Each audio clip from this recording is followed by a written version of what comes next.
Good afternoon, everyone. Hope you're enjoying your sandwich and got a glimpse of what appears to be another beautiful Montana day here. It is my pleasure to introduce our lunchtime keynote. Justice Ingrid Gustafson was appointed to the Montana Supreme Court in December of last year. No stranger to the bench before her appointment. She served for 14 years as a district court judge in the 13th Judicial Circuit in Yellowstone County. She has 16 years in private practice prior to that, which included state and criminal defense, personal injury, and domestic relations cases. Justice Gustafson founded the 13th District's Felony Drug Court in 2011 and worked with individuals with substance abuse disorders to reduce recidivism rates. Among other committee memberships, she is the vice president of the Montana Judges Association and recently served as commissioner on the Montana Commission on Sentencing, something you will learn about in just a moment. Incidentally, my wife's maiden name is Gustafson, so I assume that she's family.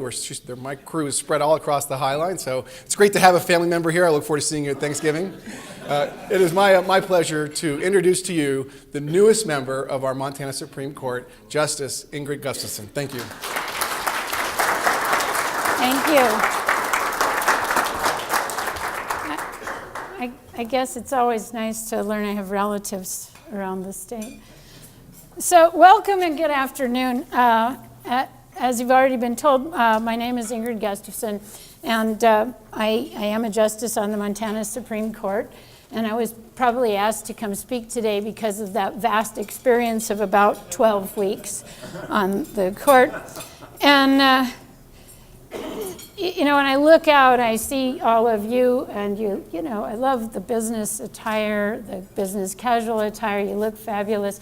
My normal audience is wearing orange jumpsuits and shackles, and it's a far change to see you all looking so good this afternoon. I understand that you're spending the day talking about the legal landscape regarding manufacturing. And what I'm going to talk about today, I think a lot of times people don't really draw a connection between the criminal justice system. Can you not hear me? Okay.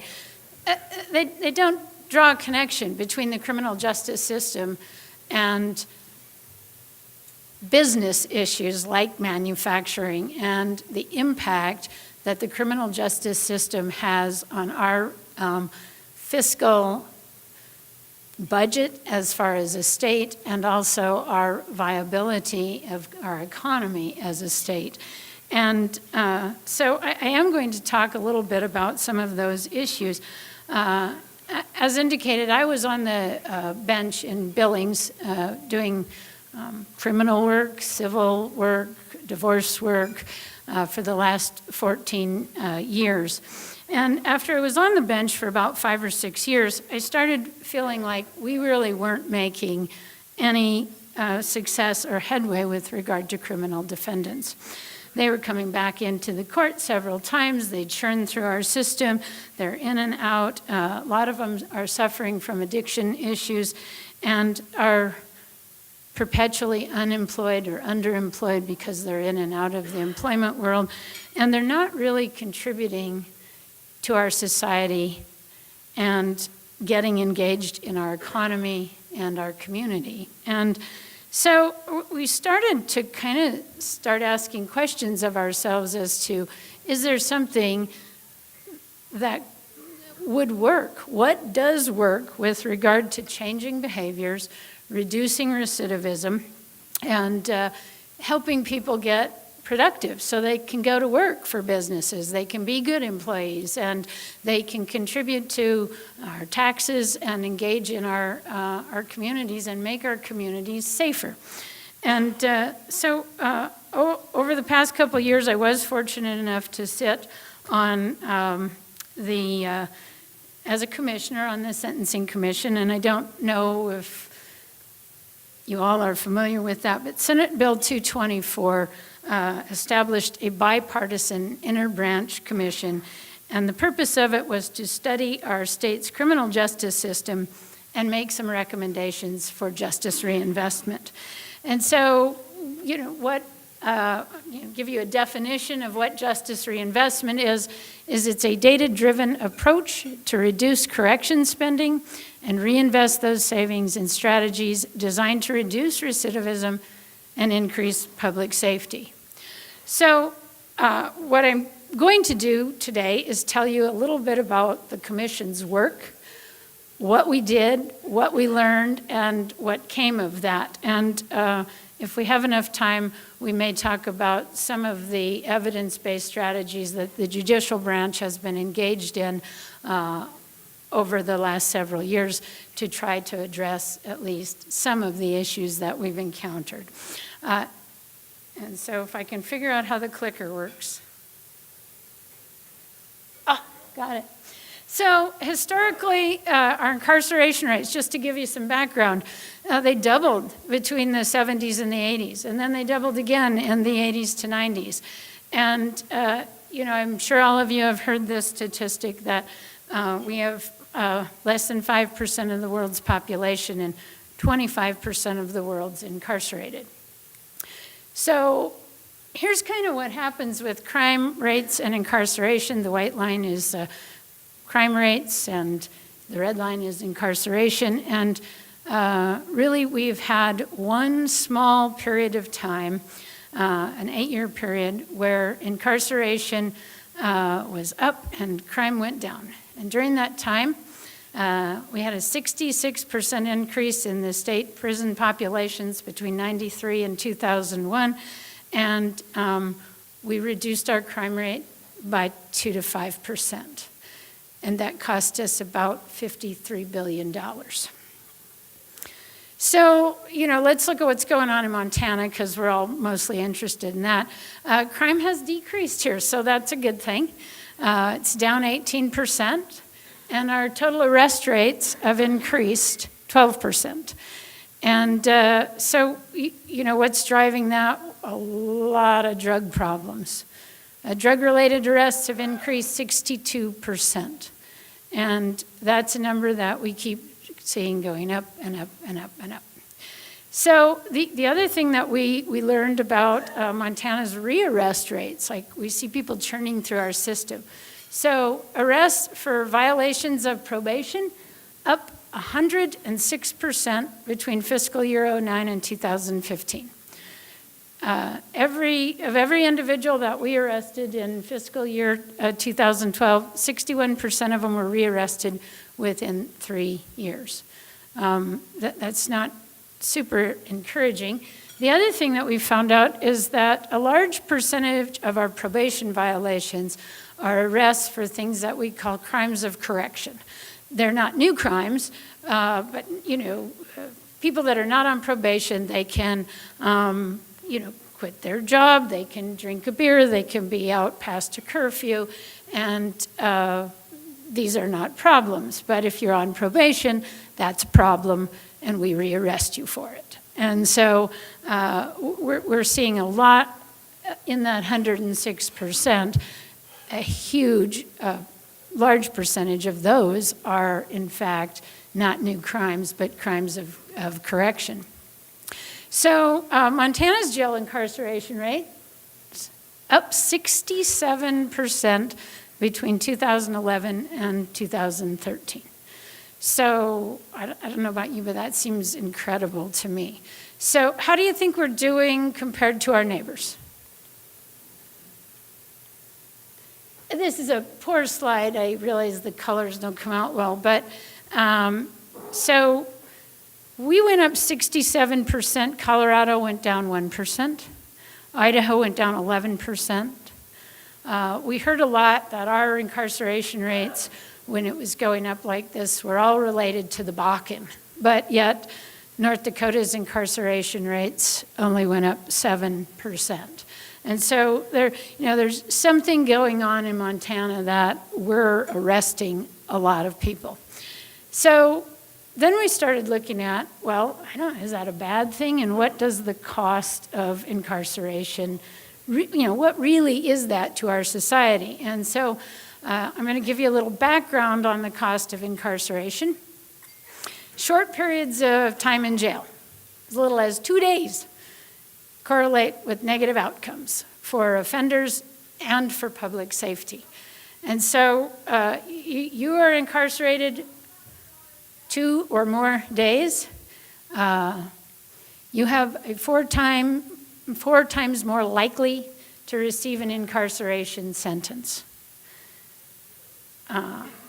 On average, you're 56% more likely to be arrested before trial, and you're 51% more likely to recidivate after you complete your sentence. So then we started looking at kind of, well, is this true for everyone? We started looking at kind of the risk, how you stratify people for risk. And we have some low-risk offenders.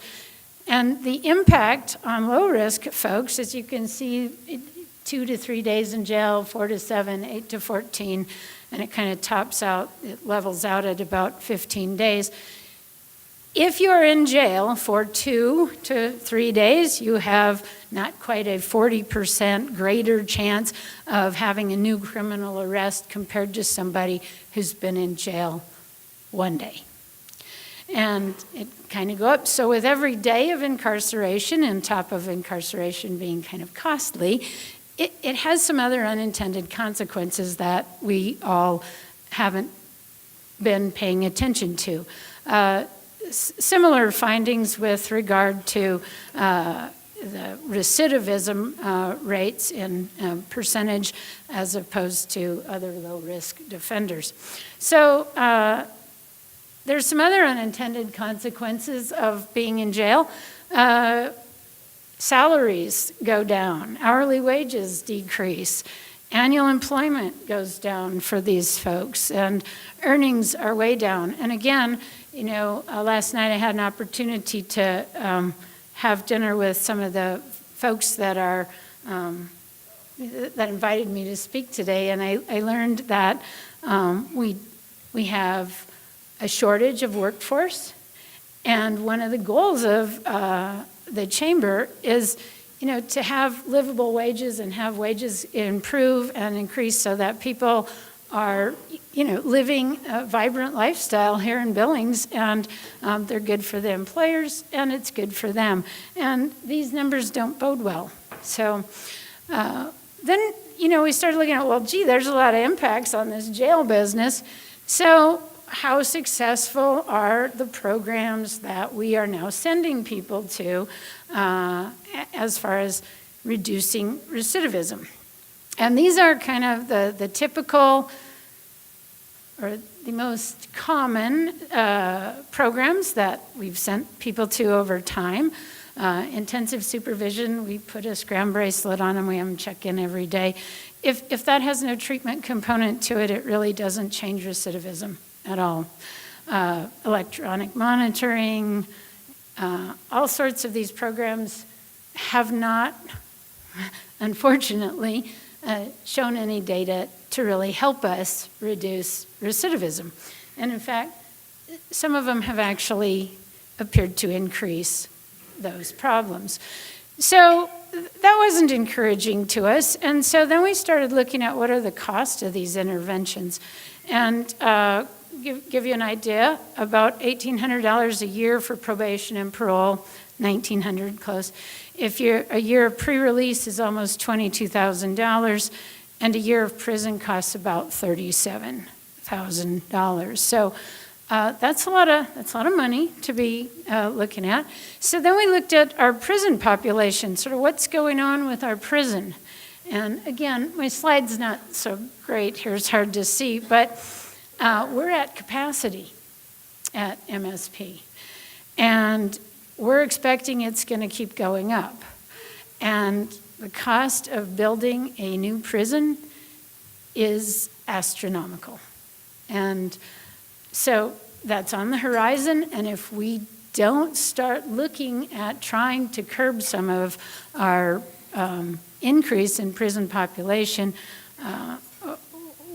we're going to be hit with a rather large bill. And so that led us to the question of, you know, are we helping people or are we hurting people? And and sort of what are we doing to the people that aren't in this system as well. And there's quite a bit of data from criminologist studies that some of what we have been doing in corrections and sentencing actually harms offenders that we're trying to help. And that's significant for us because about 90+% of people that go to prison and are incarcerated get out of prison. And they come back to our communities. And do they make us safer, or do they make our communities better? And so these things were, eye-opening for commission members. And so we did form two kind of primary objectives.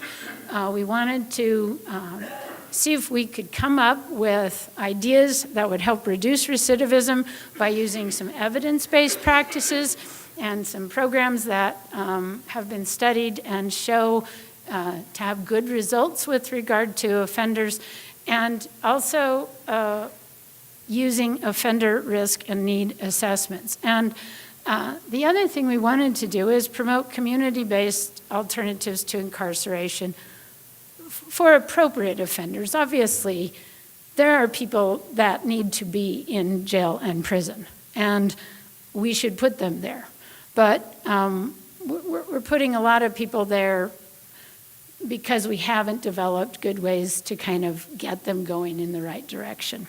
And so kind of the primary purposes of sentencing, kind of the three main ones is, to punish people, okay? And I'm not going to spend a lot of time talking about that today. That's sort of a different element than how do we rehabilitate them to improve public safety, which is a goal of sentencing, and to improve their chance of paying restitution and, restoring any of the victim impacts that they have created along the way. And so we look in, we kind of calling it evidence-based sentencing, and three kind of principles were emerged. One is a risk principle. There are other states have engaged in assessing people's risk in various areas, and they have validated some of those risk tools. Some work better than others, with the idea of who are we targeting and what do they need? So first, are they kind of a low-risk person for recidivating? Are they a high risk, medium risk? And depending where they fall into the risk for recidivation is, what do they need? How can we stop that person from committing another crime and coming back? And so those are kind of the components that we're looking at. Some interesting tidbits that we learned about risk, because these have a tendency to cost us all a lot of money. If you put low-risk people with high risk, they become higher risk. The opposite doesn't happen. And so it's hard to say why, but if you over-treat people, so we order everybody to a treatment program, right? Well, if you over-treat or you over-intervene with low-risk people, they get worse. And traditional sanctions alone, they don't really deter. There's really not a lot of evidence that shows that putting people in jail, especially the medium and high risk offenders, doesn't really have a deterrent effect. So it's not like they go to jail for a couple of years and now they've learned their lesson. Incarceration has some deterrent effect on lower risk people because they are what we call NORPs, which are normal, ordinary, responsible people who would self-correct whether you put them in jail or not. So what is the criminal justice system comprised of? Who is in our system? The vast majority of people in our system are low-risk people. 53%, moderate risk 40%, and then high risk about 7%. And that high risk group of 7% can be divided into a couple other groups. One, the really high risk that, probably shouldn't get out of prison. and then sort of the lower end of that high risk group, there are some very effective intervention programs that have been shown to work with people that are high risk, high need. And so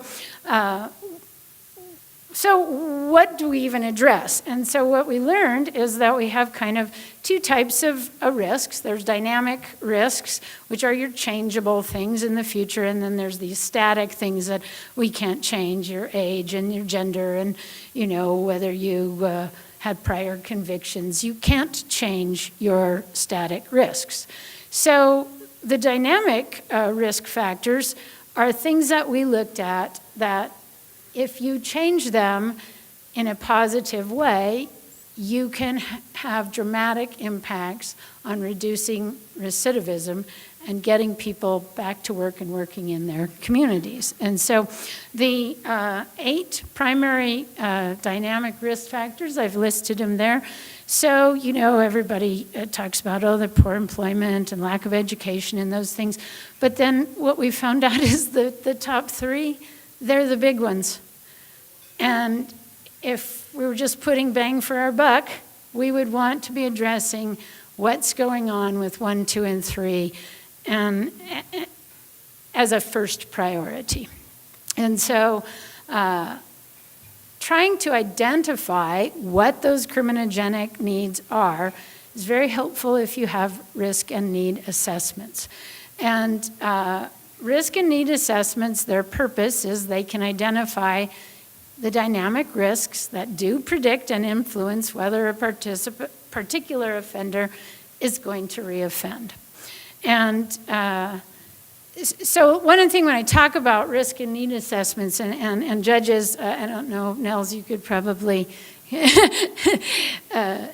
is we have a little bit of distrust, that we don't want to take too much discretion away from judges because, and just use a risk, a need tool. And so one of the things that they have done, though, is they have studied whether use of an actuarial assessment is more reliable and predictable than your gut reaction or your instinct after several years of working in your field. And as you might guess, the superiority of actuarial assessment has been well established. And just graphically, I'll show you, this is what we did with federal probation officers, is we had them do clinical assessments and rate risk, and versus a validated actuarial risk and need assessment. And as you can see from the graphical representation, we way overestimate people's risk. And so, I don't want to give, a lot of times people get really bogged down in risk and need assessments as some way, like there's some sort of cookie cutter thing that judges can get and they'll follow, and they don't have any basis at all for punishment, okay, which may be something that needs to occur. And they are not the end all, but they are an additional tool to provide more information to judges as to, and attorneys, county attorneys and defenders, as to what an offender may need. We found out in Montana, because we weren't doing any risk and need assessment for many decades until very recently, we would sign people up for probation. We'd sentence them, sign them up for probation, and then when we did start doing risk and need assessment, then we would do the assessment after we did all that. So we sentence them, and we get them on a rule of probation, and then we find out what they need. But we're not going to do that because we already sentenced them. So that seemed a bit odd. And so then we started learning even more stuff. We learned about probation in our system. In Montana, 60% of individuals that successfully complete probation, it's 5 years or more, okay? 30%, they go quite a bit beyond 3 years, quite a bit beyond 5 years. One of my drug court participants in a meeting the other day said, "I'm getting off probation." And someone asked her how long she's been on probation, and she said 31 years. So, you know, that's a long time to be on probation for being a drug addict.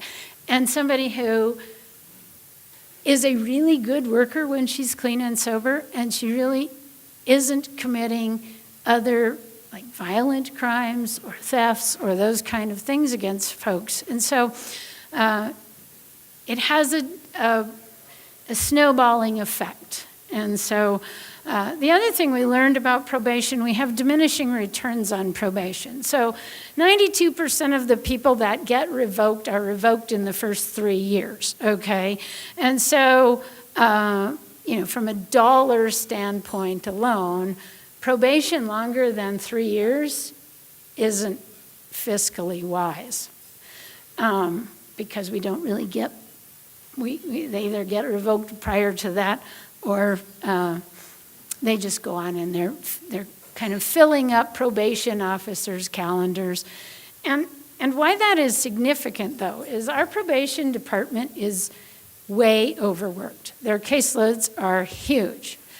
And another thing we know about probation is if the longer time you spend with your probationer talking about their specific dynamic risk factors, the better improvement you have in reducing recidivism. And the contrary to that is true, that the longer time probation officers spend talking with offenders about the rules of probation, an inverse happens and recidivism goes up. So we have overworked probation officers that are seeing a whole bunch of low-risk people, and they don't have the time to spend 40 minutes talking with medium to high-risk offenders about their dynamic risk factors. So if we could figure out a way to move the low-risk people out and give probation officers the time they need to address the folks that are causing a lot of problems for us, we could probably save some money and probably help some people along the way. So the justice reinvestment, folks, we set some goals for ourselves. We wanted to avert spending associated with growing prison and jail populations. We wanted to make better pretrial decisions, improve access to programs and the quality of programs funded by taxpayers. We did find out we have a lot of programs in Montana that we've contracted to do, but we didn't require those programs to keep good data on how successful they are. And so, we would certainly want to have our tax dollars to know what they're being spent on and how successful they are while they're spending them. And so, obviously, we wanted to improve services for victims of crime, and we want to have data-driven we want to have data in the future so that we can drive decision-making based on what we know. And then we also wanted to modernize the parole process. So I'm assured that, Bridger, you're going to hold up my red card when I'm getting out of time, right? So those are kind of what we did for the justice reinvestment. And we put forth a fairly large legislative package. And everyone assured all of us it would never pass. And it passed. And so right now, the Department of Corrections is kind of scrambling to get up to speed on some of the things that have passed, getting risk and need assessments completed, getting them completed before sentencing, completing PSIs in advance of that, looking at having risk stratification, drive decision-making as to what offenders need, those type of things. And so we're now going to, embark over the next several years on what we hope will curb some of our increase in jail and prison populations and and hopefully help make our communities safer and provide businesses people that can be in the workforce and be productive workers. So that's sort of in a nutshell of what the Justice Reinvestment Project was. And then, so I guess I will talk to you a little bit about one particular type of program that the judicial branch has been involved in that has seen really good results as far as reducing recidivism and getting people back as productive members in our community. I know all of you are very familiar with alcohol and drug problems. You've seen it. There's hardly a person I talk to who doesn't have a family member that has had a problem, and we have a bad methamphetamine problem in our state. We also have a growing opiate problem in our state. Not surprisingly, 80% of offenders in the U.S. meet a broad definition of substance involvement. Our courts are becoming overwhelmed with offenses related to drug use. And so, what we found out, putting people in jail works pretty good to incapacitate them while they're in jail. By and large, they're not committing criminal acts.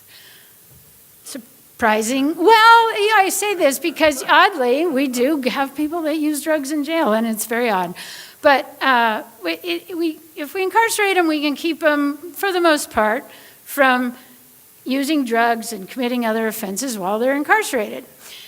But the average effect of incarceration on crime following release from prison is 0. 70 to 85% of drug-using inmates return to drug use within 1 year of release. 95% return to drug use within 3 years. And we run some pretty good drug treatment programs in incarcerated settings. So when they get out, though, they return to the old place, old face. They don't have a good reentry, and they don't have any idea how to live in their own community with a drug and alcohol-free lifestyle. And so one of the things that we've been doing in the judicial branch is we have a number of drug courts in Montana. And drug courts are kind of a special court docket where we target criminal cases involving people with drug dependency and addiction, which is almost every crime in Montana. You would think not, because our arrests for drug things aren't, they're 18% of what we arrest people for.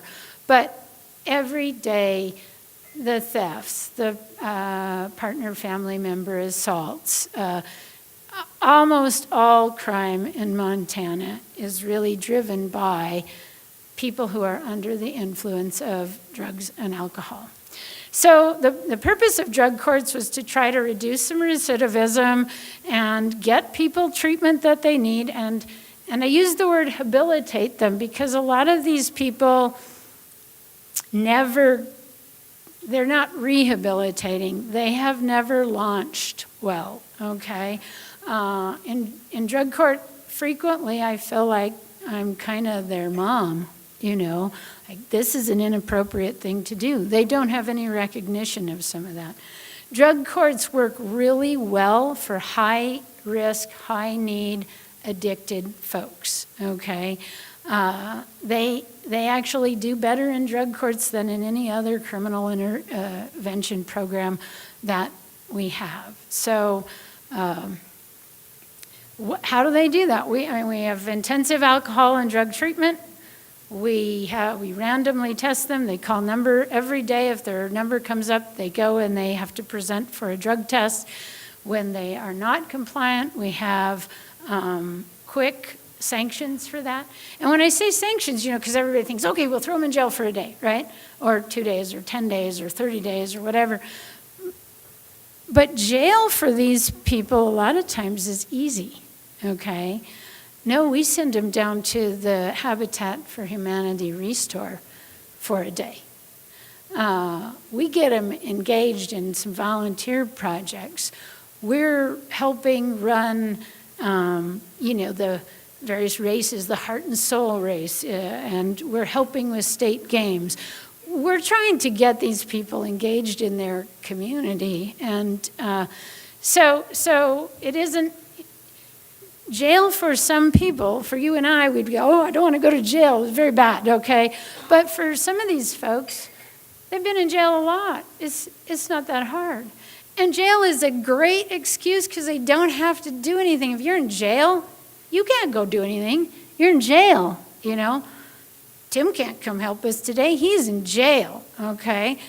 Well, it's an easy way out. But if you have to show up and volunteer for something and you have to do some work for that, that does a couple things. It's a sanction for behavior, but it also helps develop additional skills for people to go out and be successful later on. So we do know that drug courts reduce crime. Nationally, 75% of drug court graduates remain arrest-free. Following 2 years, it's been shown that reductions in crime last, anywhere from 3 to and endure over 14 years. Drug courts are one of the most highly studied criminal intervention program because they're usually started with grant funding, so we study the heck out of them. And they have been very helpful to us in that through studying those, we have learned some very effective ways to treat people. You always heard that you have to hit your rock bottom in order for treatment to help you. Well, we have found out that coerced treatment works as good or better than hitting your rock bottom. So maybe if we can stop it before you hit your rock bottom and force you to do something else, we see very good results there. Drug courts significantly reduce crime as much as 45% over other sentencing options. There's some national cost-saving data on them. For every dollar we invest, we generally save a little over $3 in criminal justice costs. When you consider other costs, healthcare service, fascinating to me in my drug court is the amount of healthcare participants consume compared to you and I. I don't know about you all, but I haven't been to the doctor in a long time. They always have some problem going on, and they have a lot of healthcare costs.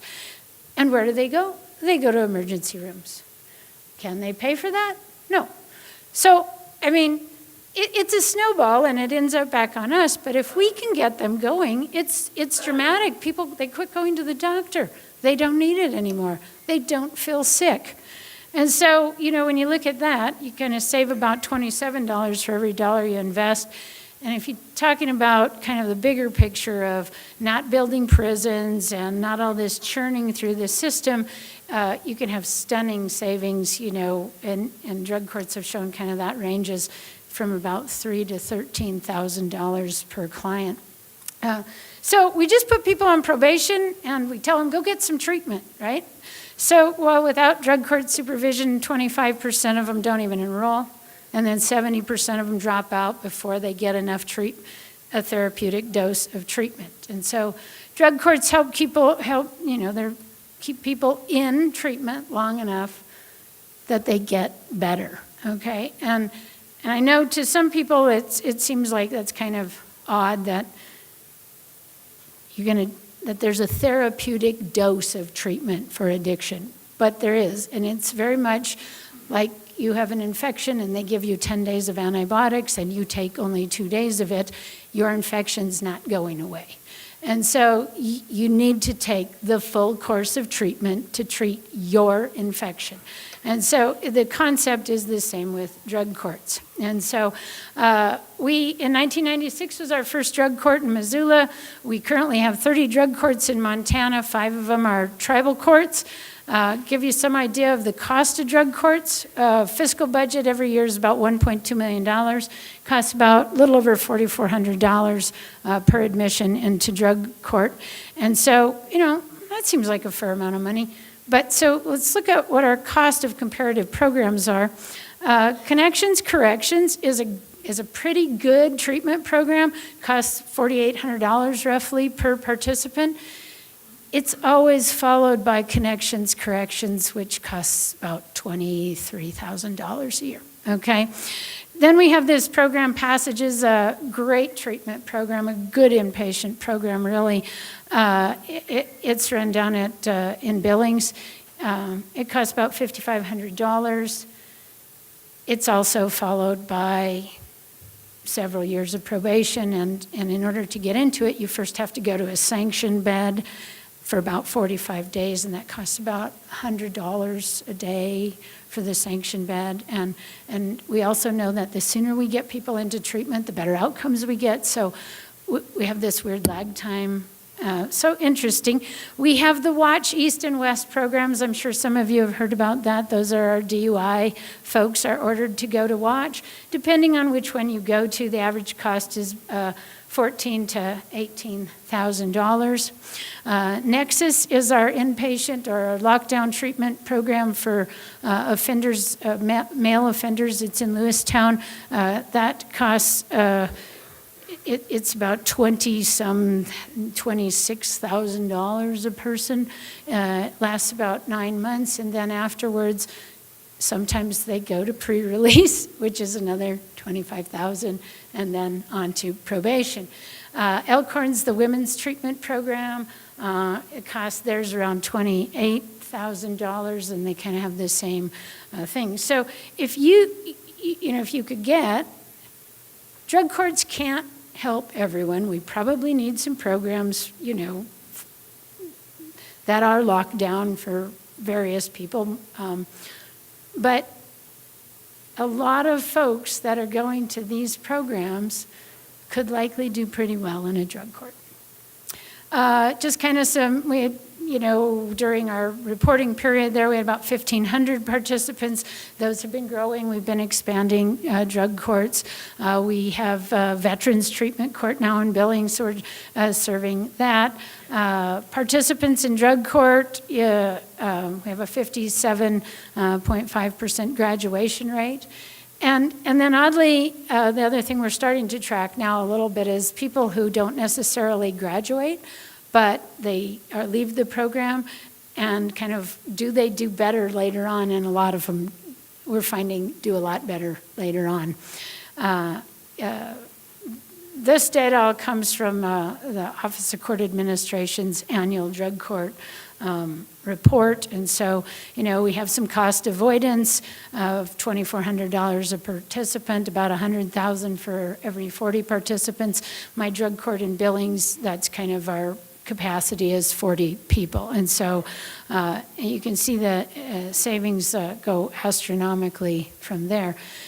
In addition, and some of those costs, like the $97,000, doesn't include what happens when we end up having to, when people go to prison and jail and we take their children, then we have our numbers with regard to removals and placement in foster care are astronomical right now, and foster care is about $20 a day. So they save quite a bit of money, and we think we're doing a pretty good job of it, but they are kind of time intensive for judges, and you have to have kind of a team that gets involved in them. Recidivism rates. So across the board, 73 out of our 286, these are participants, had some reoffending, and we find out, though, that recidivism rates go down dramatically for those that have graduated from drug courts. So huge savings there. 54% increase in employment for people who are graduating drug courts, obviously unemployment down. We're increasing their education. They're getting high school diplomas and GEDs. I have quite a few in my drug court that have gone on to college. So we have about 40% increase in people obtaining a driver's license, okay? And that's huge, because then they're not driving around our state unable to get insurance. And from 2008 to 2016, we had 116 babies were born to people in our drug court, and 108 of them were born drug-free. And as far as medical costs and foster care costs and all of that, I mean, it's really a snowballing effect. We've improved the rate people are paying child support now. And so at least I just wanted to introduce you to at least one program that the judicial branch is actively engaged in, that we are trying to save taxpayers' money and save people's lives as well. And so I think Bridger would be holding up the red card for me. You've run out of time. And so I don't know if it's helpful to you all to kind of know what at least we've been trying to do in some of these areas. I know when I sat on that commission, to me, a lot of this was an eye-opener on just the costs that we are facing and what we need to be doing. So I do appreciate you inviting me to speak today, and I hope you enjoy the rest of your conference and you learn a lot more about manufacturing than I was able to tell you about.